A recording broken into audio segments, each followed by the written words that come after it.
Any fitness worries, injury doubts? I wouldn't say worries. One or two things for us to think about, but I think going into tomorrow, we'll have the availability of all the players. Where they are physically and how long they could last is the different question. But I think having assessed every session since we've been together, of course I've got the team in my head that will start, and I have to look at, depending on how the game goes, with the experience of some of the players and physically where they are, that will dictate if there's going to be changes. But no, I think at the moment it's as good as we could have expected, from when we arrived on Monday. How about Joe Ledley in particular? Yeah, Joe's. I think if Joe starts, he can't play 90. If he doesn't start, he could come on possibly to play a part. So the option's there. It's been great to have him. He, like I said at the start of the week, he's such an important piece of the jigsaw on and off the pitch. So it's nice that we've just got his presence and his personality. But yeah, he's an option for us in some capacity. Same with Aaron. Yeah, Aaron obviously had a kick last week, but he's had a few days training. We've been careful with him, obviously, and he's not trained every day. He's going to train today, and he's available for tomorrow. When it comes to this game, Chris, is this perhaps, given the state on the tables at the moment, is this perhaps the most pressurised game your squad have taken on since the Euros, would you say? We were saying, weren't we, it's almost like a mini tournament, these games coming up. It's like the games of do or die. Depending on what the other results are. I mean, for instance, if we draw again and the other teams draw, same position, but we've got one less game to claw it back. So, but I can't say. I wouldn't say it was stress and pressure. I think it's exciting for us to be in this position. We're not as far off, I've said before, as people think. It's more than doable. We know that. And it's a game that, 4 games to go, we're still in the mix. Playing in front of a full house in Cardiff.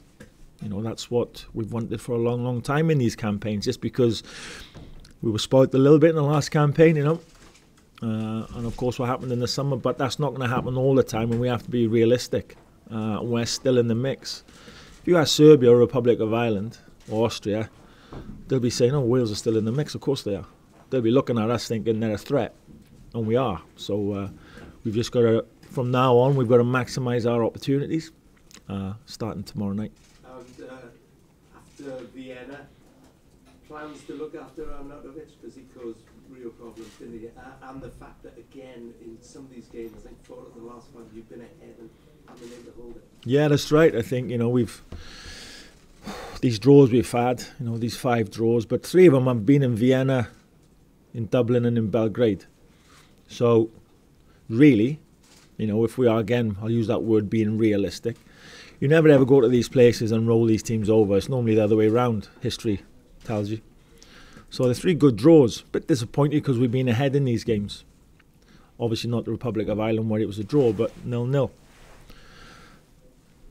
I've been saying for some time we're not far off. We're really not far off. So we either rip everything up and say, we need to go down a completely different pathway, which we almost certainly don't.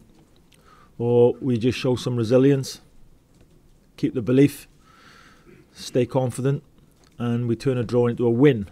And obviously that's got to be tomorrow night.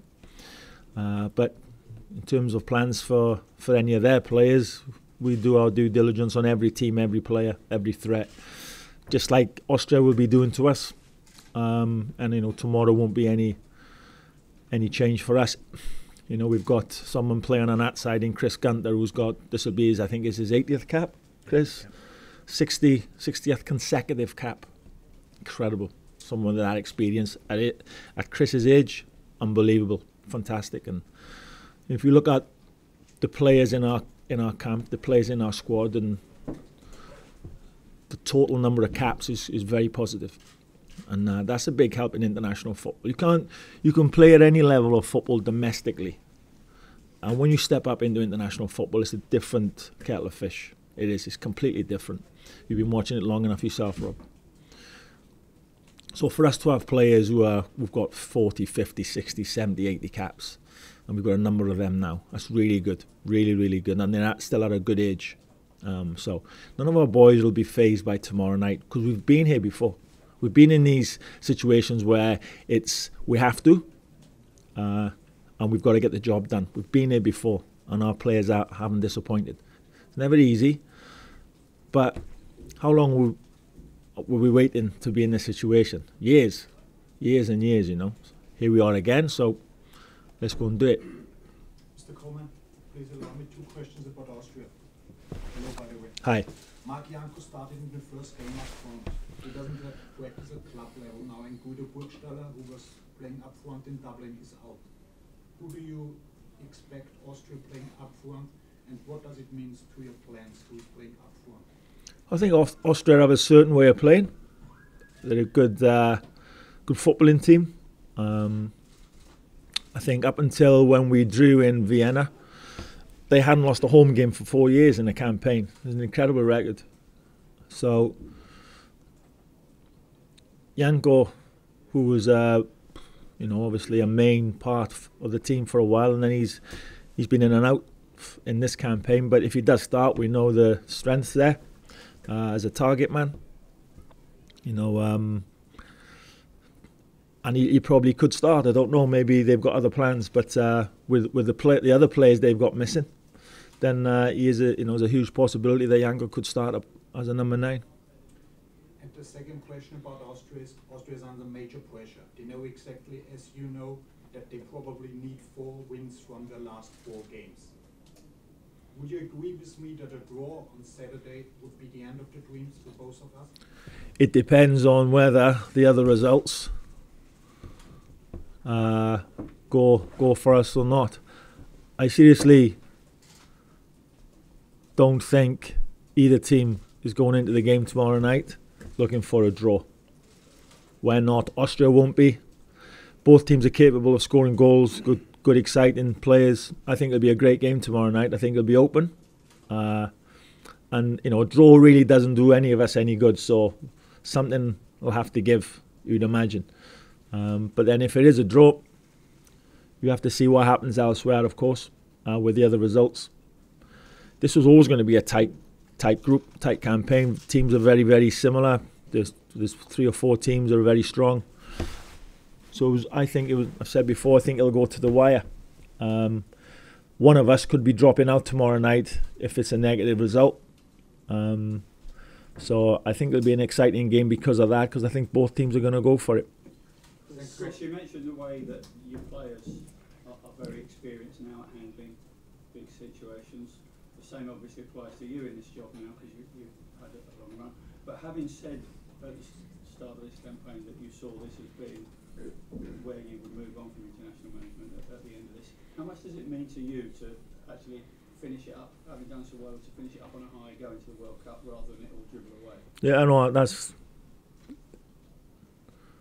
that means everything to me.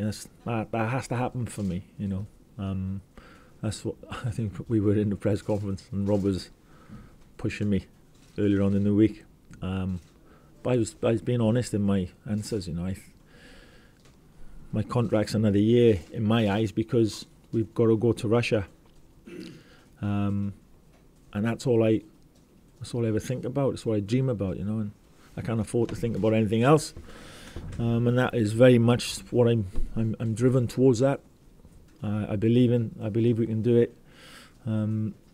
So I'm not thinking about not being here. Of course, everybody will have their own take on it because of what I said at the start of the campaign, but this campaign's not finished, There's loads of work to be done, and if I thought we didn't have a chance, I wouldn't put myself under the pressure by saying we can go to the World Cup. But we almost certainly can. We need a little bit of luck, and we need to max out in these next games, but we can do that. And you must believe in your own ability to do that in the same way you believe in the players. I do. I think I can. I think I've got enough experience in these games, in campaign games,